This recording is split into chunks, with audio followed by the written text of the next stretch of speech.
So my other one cut out because my timer for my pecan buns just went off. So anyway, this is the second one, which I forgot what I was talking about in the second one, in the first video, sorry, the end of it. But I kind of just wanted to sum this up in a, I think I have noticed my circle of friends and family, like just people around me, since being in quarantine, people have been struggling with their mental health more. And whether that's a direct result of stress, or whether, for me, I feel it's because I had so much time to be reflective and just be. I spent hours and hours just sitting, eating when I was hungry, reading, learning, talking to people if and when it happened, and I did that for like 3 months. And now, you know, that period of time where you're going back to what feels so normal and so right, but for me, obviously, something has become unbalanced. And that's not saying that the things that have happened in the past week or so are irrelevant. I think I'm just maybe dealing with it a bit differently, and that's not necessarily a bad thing either. I think that the world is a bit of a weird and unfamiliar place at the moment. Familiar and unfamiliar all at the same time. It's very strange, and there's a lot going on, and there's a lot of pressures from different directions, you know, whether that's from the media, from your job, from day-to-day life, saying you need to get back to what you were doing, but you maybe feel like a different person, or you don't want to go back to what you were doing before. And it's just a very strange time, and I think that, you know, even though so much has gone back to normal, we're not okay. Things are not normal. I avoid people. I freak out if people come a bit close. I'm like, why are you so close to me? I have to wear a mask on the train. I'm constantly using hand gel. I'm not allowed to get a second job until I finish this job. It's just very bizarre, and, you know, people are still talking about it, but now they're talking about how they're still on furlough and people are getting redundancies and things are open, but they're weird. It is a strange world.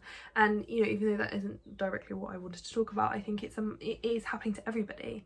And, you know, on top of all of that, we have responsibilities and day-to-day life going on, and then you add anxiety, you add depression, you add external situations that make you go into a whirlwind that you don't know how to feel about it.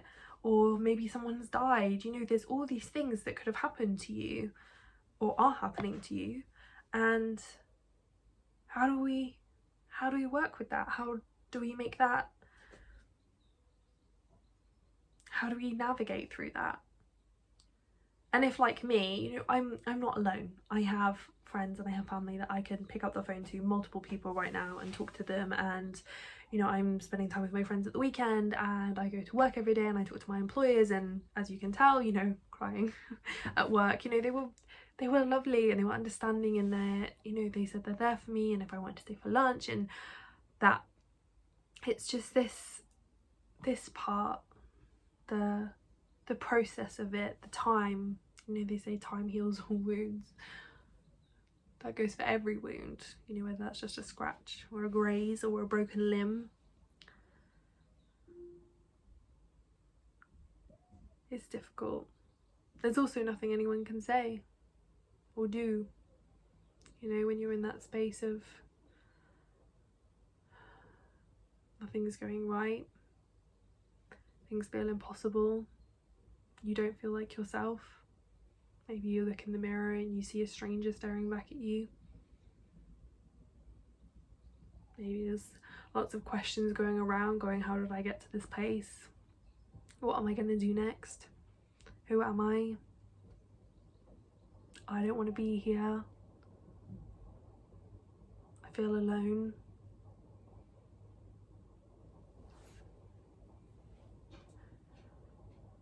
It's heavy. It's heavy. You know, this is definitely not, I definitely have a mental strength that I never used to have, and this situation has actually made me quite proud of myself for the growth that has happened. I spent years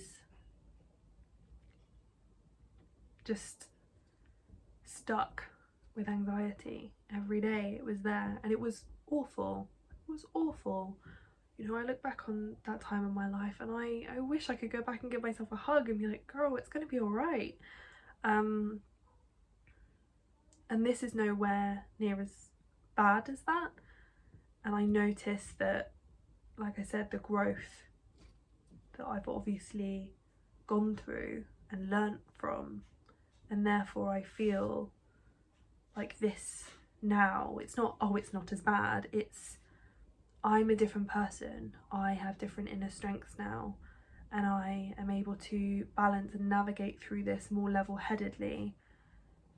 And it doesn't make it any less painful, because it is. And you might be going through something that was not brought on by anything. You just woke up one day and you're not okay.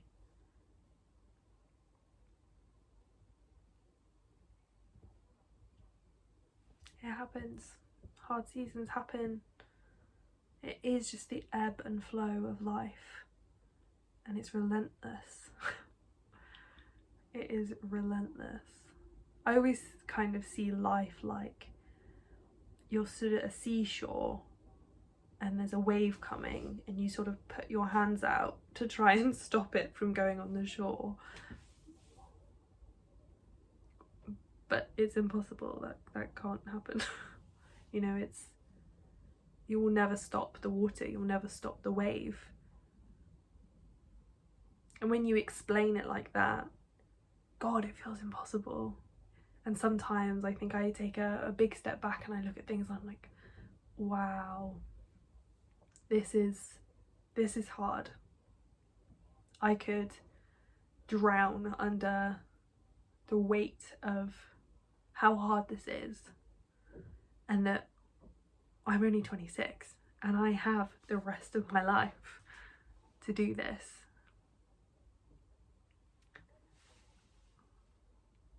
But I also know, especially like I said, from the growth that I've noticed, that I was made for, I've curated and designed my mind to be stronger than what is going on up here, and stronger than what goes on out here.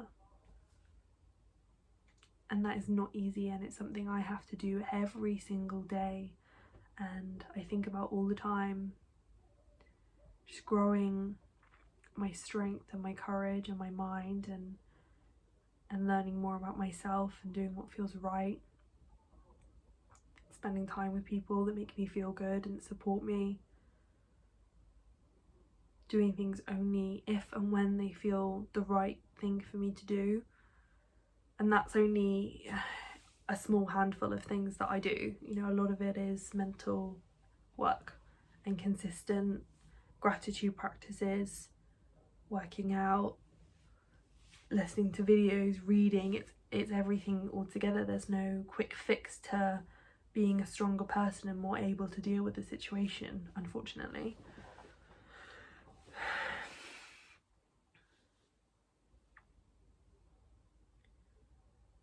Yeah.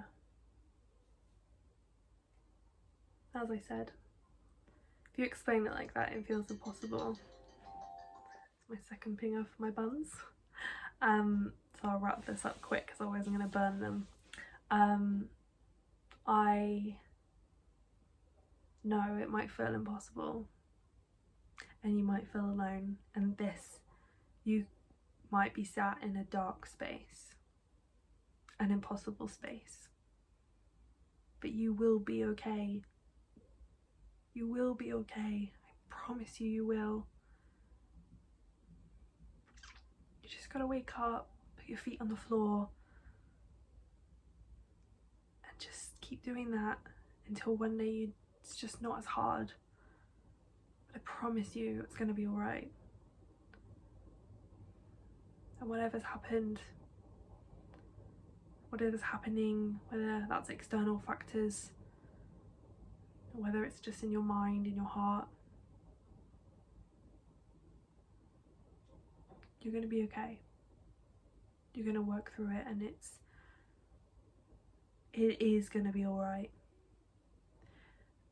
When I was going through a bad patch of anxiety, I remember people saying like, oh, you're going to be fine, it's going to be fine. And I remember thinking, I am not fine. I'm not okay. I am the least okay I have ever been. And I just didn't want to hear you will be fine one more time. So I get it if me saying that it has no effect on you. I do. But I've also come out the other side, and it's true. I am fine. I'm more than fine.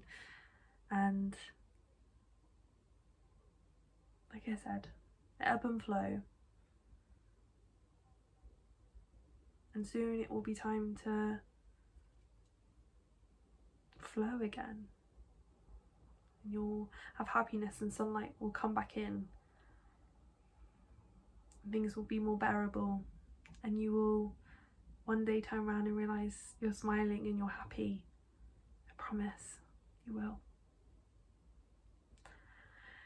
I'm going to go and get my cinnamon buns on the oven now and probably eat 2 of them, if not 3. They're so good.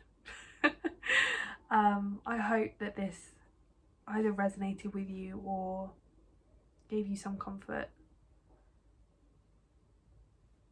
Sending you big hugs.